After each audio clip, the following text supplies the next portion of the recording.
à tous, ravi de vous retrouver sur le plateau de l'invité de la rédaction, une émission proposée toutes les 2 semaines par la rédaction de 8 Mont-Blanc. La Fédération française des clubs alpins et de montagne regroupe plus de 90 000 licenciés et 440 clubs et comités partout en France. Et j'ai le plaisir de recevoir aujourd'hui son nouveau président Nicolas Reynaud, élu au mois de décembre dernier. Bonjour. Bonjour. Merci d'être là. Votre élection s'est déroulée dans un climat plutôt tendu avec la présentation d'une liste alternative, une absence de débat selon les opposants.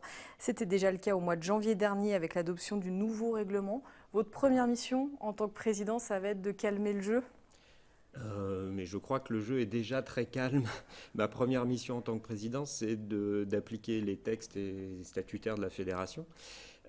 Qui ont été justement votés l'an dernier, en 2016, lors de 2 assemblées générales à Albertville et à Paris, en toute démocratie, puisqu'il y a eu plus de 84% qui ont adopté le règlement intérieur au mois de mai l'année dernière. Donc on ne peut pas dire que ce soit un processus qui se soit passé sans débat, puisqu'en plus c'était l'aboutissement de 3 années d'échanges au sein de la fédération. Donc ma première mission de président, c'est plutôt de faire en sorte d'appliquer les statuts et puis aussi de rétablir une forme de vérité.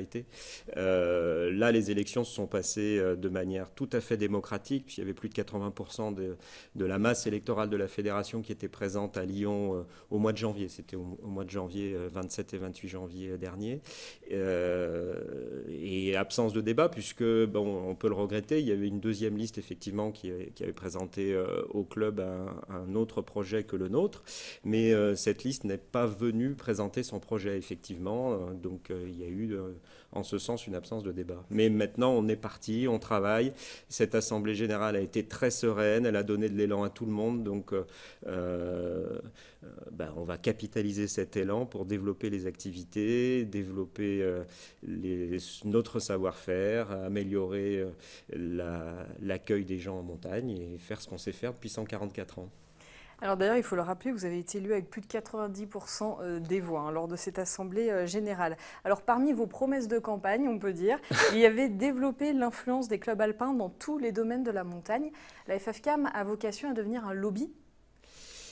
Elle n'a pas vocation à devenir un lobby, elle a vocation à développer les pratiques. C'est sa mission, depuis avant même qu'elle soit fédération, à l'époque du club alpin français. Je note, pour votre information, il y a eu une vraie continuité associative. Nous existons depuis le 2 avril 1874 et depuis le 2 avril 1874, notre but, notre intérêt, notre raison d'être, c'est de faire en sorte qu'il y ait plus de gens qui pratiquent la montagne et la haute montagne. Et pour ça, oui, il faut exercer aussi une forme de lobby, mais on n'entend pas l'exercer seul, on entend l'exercer avec tous les partenaires de la montagne, que ce soit pour la pratique des activités, avec les autres fédérations, les syndicats professionnels, mais aussi pour l'aménagement du territoire. On gère 125 bâtiments de moyenne et de haute montagne. Pour entretenir ce parc de bâtiments, on ne va pas pouvoir le faire seul, il convient de travailler avec les collectivités territoriales, avec les offices du tourisme, avec les départements, les régions. Oui, pour développer, il faut exercer une forme de lobby, oui. Plus de 140 ans, vous l'avez dit, d'action.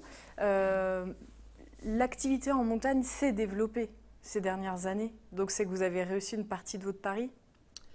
Alors elle s'est développée. Maintenant, c'est très compliqué parce que les activités montagne, c'est un ensemble. Dans l'offre, il y a une offre sportive, il y a une offre touristique, il y a une offre culturelle.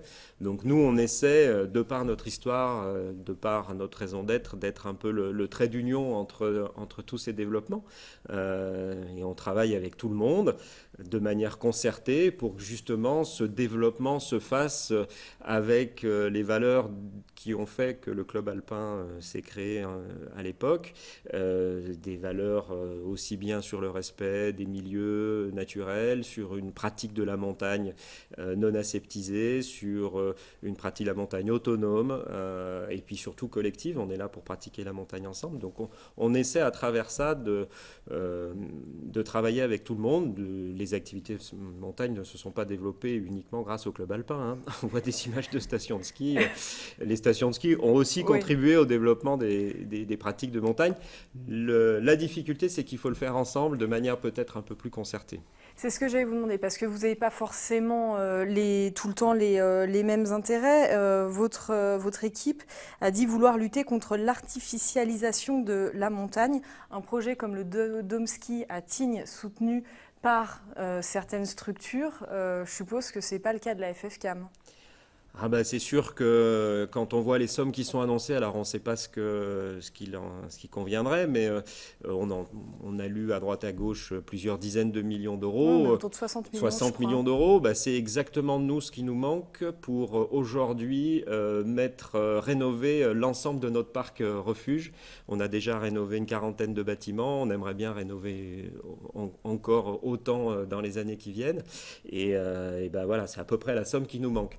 Donc avec 3 millions d'euros, par exemple, on refait intégralement le refuge du col de la Vanoise, qui est un magnifique refuge d'une centaine de places qui permet tous les ans à plus de 9000 randonneurs, montagnards, alpinistes, skieurs de randonnée de venir séjourner en montagne. Donc c'est sûr que quand on met avec un dôme ski, on peut refaire 20 refuges de la taille du col de la Vanoise, ça fait réagir. C'est sûr que ce n'est pas forcément ce vers quoi on irait si on nous demandait notre avis. Vous discutez justement avec les domaines skiables de France, avec les associations des élus de la montagne, le syndicat des moniteurs de ski? Bien sûr, on est proches. J'étais avec Gilles Chabert pas plus tard que ce matin et ce midi. On discute, on échange. Avec domaines skiables de France, on se rencontre notamment lors de l'Assemblée générale et du conseil d'administration de l'Association nationale de l'étude de la neige et des avalanches, puisqu'on siège aussi dans cette association. Donc on essaye d'être à leur côté, justement pour offrir une offre complémentaire peut-être de celle du tout-ski, bien que le ski ait aussi sa place dans les activités montagne. La première compétition qui a été organisée en France de ski, c'était en 1907 au col du Mont-Genèvre et c'était organisé par le club alpin français. Donc le club alpin français n'est pas du tout anti-ski, attention, on n'est pas du tout opposé aussi à ce qu'il y ait un certain équilibre en fait, c'est ça qu'on aimerait apporter. C'est pas toujours le cas. C'est parfois fragile et il faut être vigilant. Voilà, je pense que notamment dans des périodes un peu compliquées au niveau économique où les subventions, notamment des collectivités, sont un peu réduites, il faut peut-être réfléchir à ne pas mettre tous nos œufs dans le même panier, si j'ose dire. Dans les canots à neige, par exemple ? Par exemple, des canots à neige, il en faut une certaine dose pour pouvoir permettre aux stations de ski de vivre convenablement et aux dizaines de milliers de gens qui vivent des stations de pouvoir réaliser leur saison. Moi, j'habite dans la vallée des Bellevilles, dans les Trois-Vallées, donc je sais de quoi je parle. C'est un véritable problème. En revanche, il faut peut-être le faire de manière concertée avec tout le monde et pas miser que là-dessus, mais ça ne veut pas dire qu'il n'en faut pas. Vous l'avez dit, vous gérez 125 refuges. L'idée, c'est de travailler sur le modèle économique de ces établissements. Aujourd'hui, ils ne sont pas rentables ? Non, il y a très très peu. Enfin, l'ensemble des bâtiments, si on les regarde dans leur globalité, c'est pas rentable, puisque malheureusement, nous n'arrivons pas seuls à offrir un accueil dans des conditions suffisantes aux usagers. On le déplore. On aimerait bien aller plus vite dans les travaux de rénovation de ces bâtiments, parce que pour nous, c'est des véritables outils touristiques, c'est des outils économiques, et puis c'est des camps de base pour pratiquer les activités. Donc c'est vraiment une force et une richesse incroyable. En cela, on peut féliciter les anciens et les pionniers qui ont eu l'idée d'équiper les montagnes aussi de sentiers et d'hébergements. Mais c'est vrai que vu les montants des travaux, vu la complexité des mises aux normes qu'on nous impose, c'est pas simple. Et en tout cas, on le fait petit à petit, on essaie de remplir notre mission, mais on a besoin aussi des autres, on a besoin de cofinanceurs pour arriver à joindre les deux bouts et à mettre petit à petit le parc aux normes. Un autre chantier qui vous tient à cœur, c'est celui des jeunes. Oui. Vous avez créé la formation montagne au lycée de Moutier, que vous y êtes encore d'ailleurs. Je suis encore coordonnateur de la section Voilà. biqualification montagne. 20% à peu près de vos licenciés ont moins de 25 ans. Voilà. Vous aimeriez qu'il y en ait encore plus? C'est à développer? Alors, il y en a tous les ans en plus. Hein. On a développé depuis maintenant 12 ans un label qui s'appelle École de la Fédération, École de sport, École d'aventure, qui permet à nos associations, à nos clubs, d'offrir pour les jeunes des véritables projets pédagogiques sur l'année scolaire pour pouvoir les emmener en montagne à travers différentes activités, différentes portes d'entrée. Et c'est un dispositif qui fonctionne. Hein. On était parti avec à peine quelques centaines de jeunes en 2004. Là, il y en a à peu près 10 000 qui sont dans le dispositif.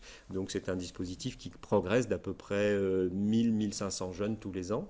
Bien sûr, ce n'est pas satisfaisant. Il faut aller encore au-delà. On s'intéresse d'ailleurs aussi aux jeunes qui sont à l'extérieur de la fédération, notamment sur une politique tarifaire très favorable pour les familles qui vont en refuge, par exemple. On essaie aussi de travailler en partenariat avec certaines collectivités. Je pense à la ville de Grenoble, mais aussi avec certains réseaux d'éducation populaire, avec le réseau des CMEA par exemple. On essaie de former des animateurs de MJC, des passeurs potentiels à cette culture montagne qui permettrait peut-être aussi plus tard d'amener plus de gamins là-haut, parce que c'est vraiment ça l'objectif. Pourquoi c'est important que les jeunes aillent en montagne ? D'abord, on se rend compte quand on travaille, alors moi c'est mon métier, hein, quand on a la chance de faire de la montagne avec eux, ils ont une forme de pratique qui est absolument intéressante et originale parce que quand on discute avec eux, ce qui les intéresse, c'est de se retrouver ensemble et de vivre quelque chose d'exceptionnel, non pas au sens fun du terme, mais au sens sentiment de rareté. Et je crois que quand on voit ça, on comprend que la montagne permet non seulement de vivre des moments exceptionnels, mais permet surtout de construire des vies personnelles et des vies sociales. Et c'est vers ça vers quoi on veut travailler, former des citoyens à travers la montagne. Dernière question, vous avez été élu là il y a quelques semaines.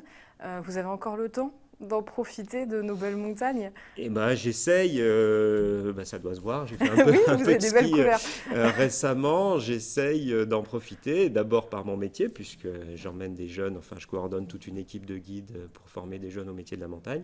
Et puis après, j'ai la chance d'habiter dans un joli petit village perdu, un petit peu à l'écart des stations de ski dans la vallée des Bellevilles, et donc de pouvoir pratiquer la montagne à partir de chez moi. Donc même si j'y suis un petit peu moins, je privilégie la qualité à la quantité.